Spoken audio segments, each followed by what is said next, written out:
이번 주 한 주간의 시사 이슈를 미리 살펴보는 시간 시사 기상도입니다. 오늘도 전화로 연결할 수밖에 없는데요. 네, 시사평론가 민동기 기자입니다. 안녕하세요. 안녕하십니까. 네, 이게 전화로 이렇게 연결하는 이유가 바로 코로나19 아니겠습니까? 네네네. 네, 이 소식 빠질 수가 없겠네요. 서울시가 이번 주를 1,000만 시민 멈춤 주간으로 정했거든요. 네. 아무래도 이제 자영업자들과 소상공인들 입장에서는 굉장히 고통의 시간이 될 것 같은데요. 네. 근데 지금 확산세를 꺾지 못하면 경제가 더 최악의 상황으로 갈 수가 있기 때문에 서울시가 좀 적극적인 동참을 호소를 하고 있습니다. 네. 그리고 오늘부터 이제 새롭게 또는 어제부터 새롭게 적용되는 것도 여러 가지가 있잖아요. 오늘부터는 어떤 게 있나요? 오늘부터 9월 6일까지요. 네.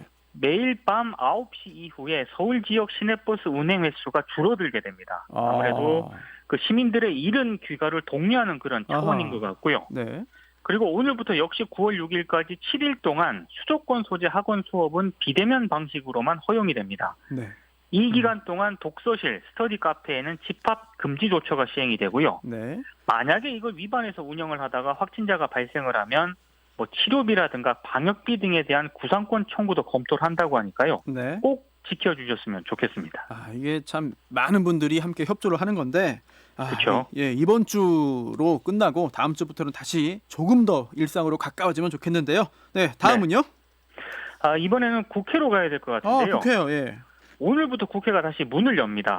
열게 됐나요? 네, 오늘은 예결위, 정무위, 교육위 등 7개 상임위가 이제 개최가 되고요. 네.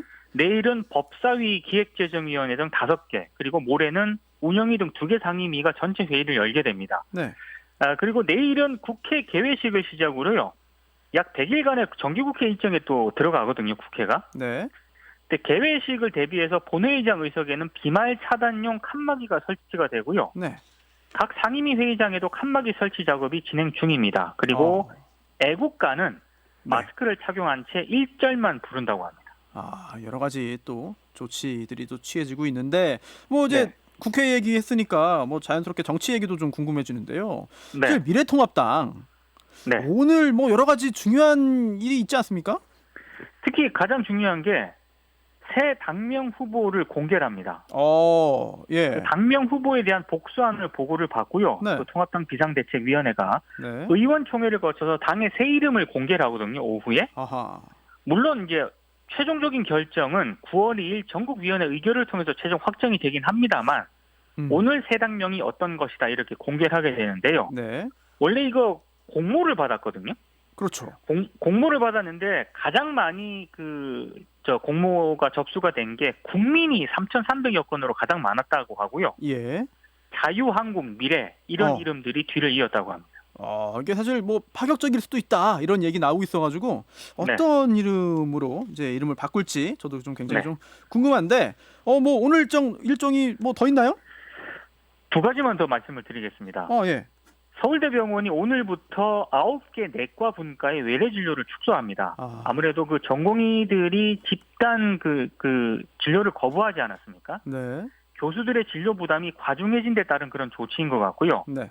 그리고 코로나19 대응을 위한 정부 긴급재난지원금의 사용기한이 바로 오늘까지입니다.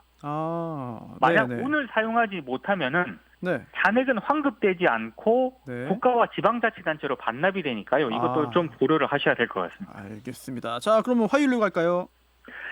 잠깐 앞서 언급을 해드렸는데 내일부터 21대 국회 첫 정기국회가 개회가 되고요. 네. 그리고 내일 정부가 2021년도 예산안을 발표를 하거든요. 네. 아무래도 코로나19 사태를 감안을 해서 슈퍼 예산을 편성을 할 것이다라는 전망이 나오고 있습니다. 아하. 그리고 내일 한국은행이 2분기 국민소득 집계 결과 잠정치를 내놓습니다. 네. 앞서 지난달 발표된 2분기 실질 국내 총생산 성장률 속보치가 마이너스 3.3%였거든요. 네. 내일 발표되는 잠정 집계 결과가 다소나마 개선이 됐을지 여기에 좀 관심이 쏠리고 있습니다. 사실 이거는 일단 잠정치를 발표한 다음에 최종 집계 결과를 나중에 발표하는 건데 그렇습니다. 이게 어떻게 보면은 이게 경제 상황이 썩 좋지 않은 상황에서 네. 숫자만 바뀌는 거 아니냐라는 지적도 있긴 하거든요. 하지만 그렇죠. 또 경제가 또 심리에 영향을 또 받기 때문에 그렇습니다. 뭐 일단 이런 그 발표 숫자 하나하나가 또 굉장히 중요할 수도 있어 보이는데요.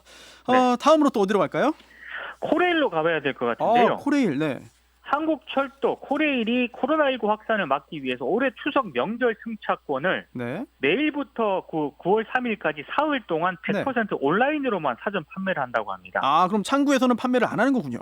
그렇습니다. 오. 특히 이제 9월 1일 같은 경우에는 장애인이라든가 노인 같은 경우에는 인터넷하고 모바일 사용이 어렵지 않습니까? 그럴 수도 있죠. 예. 그래서 9월 1일에는 이분들을 위한 그 예매일을 별도로 마련을 하기로 했고요. 예. 전체 좌석의 10%를 우선 배정하기로 했습니다. 예, 그렇군요. 자, 그러면은 이제 수요일은 뭐가 있을지 알아볼까요? 이홍구 대법관 인사청문회가 수요일 열립니다. 네. 원래는 오늘 인사청문회가 개최가 되기로 했는데요. 네. 코로나19 확산 때문에 이게 연기가 됐거든요. 네. 아무래도 위장 전입 의혹이 쟁점이 될 것으로 보입니다. 그 초등학교 입학을 앞둔 자녀들과 함께 네. 한 4개월 정도 이 후보자가 주민등록상 주소지를 3번이나 바꾼 적이 있었거든요. 이걸 들어서 이게 위장 전입 아니냐 이렇게 의혹이 제기가 됐는데 네. 아마 이 부분이 굉장히 쟁점이 될 것 같습니다. 또 과거에 어떤 그 처벌 전력도 있잖아요. 이제 대학 다닐 때 국가보안법 위반 등의 혐의로 구속 기소가 돼서 징역 2년, 집행유예 3년을 선고를 받았거든요. 네. 이 부분에 대해서 미래통합당이 굉장히 좀 집중적으로 문제 제기할 것으로 또 예상이 되고 있습니다. 대법관 인사청문회인데도 또 이런 게 과거에 이런 것들이 또 다시 얘기되는군요. 네. 그렇습니다. 자, 다음은요. 어디로 갈까요? 이제 목요일로 넘어가 볼 건데요. 예. 목요일에는 9월 3일인데 그 12일 동안 9월 3일부터 12일 동안 수능 시험 원서 접수가 진행이 됩니다. 예. 굉장히 중요한 일정이고요. 네. 아무래도 이제 코로나19 때문에 수험생이 시험 당일 마스크를 착용하는 등의 방역 지침 물론 따라야 될 것 같고요. 그리고 목요일도 좀 주목을 해볼 필요가 있는데 네. 서울중앙지법으로 가보게 되면 조국 전 법무부 장관이 정경심 동양대 교수 재판에 증인으로 출석을 하게 됩니다. 네. 조국 전 장관 부부가 한 법정에 나란히 서는 건 이번이 처음이라고 하고요. 네. 그리고 마지막으로 네. 태풍 마이삭이 우리나라를 지금 향해 오고 있거든요. 걱정입니다. 네. 예상이 수요일 제주쯤에 도착을 해서 목요일에는 우리나라 내륙을 관통할 거라고 하는데 네. 올해 처음으로 내륙에 상륙할 전망이 좀 나오고 있기 때문에 철저한 대비가 좀 필요해 보입니다. 사실 그 지난번 바비 때 굉장히 좀 걱정 많이 하고 조심했는데 생각보다 피해가 안 컸거든요. 근데 이번에는 그 방심하면 안 될 것 같아요. 차고 뒤집힐 정도로 강한 바람이 불 수 있다고 일단 예보가 됐기 때문에 대비를 좀 철저히 해주셔야 할 것 같습니다. 네, 알겠습니다. 다음 주는 저기 직접 나오셔가지고 얼굴 보면서 하면 좋겠습니다. 꼭 그러길 바랍니다. 네, 감사합니다. 민동기 기자였습니다. 고맙습니다. 고맙습니다. 김현정의 뉴스쇼는 청취자 여러분의 참여로 이루어집니다. 트위터, 페이스북, 레인보우 게시판, 그리고 단문 50원, 장문 100원의 유료 문자 샵 1212, 우물정 1212 통해 참여하실 수 있습니다. 김현정의 뉴스쇼, 여러분과 함께 만듭니다.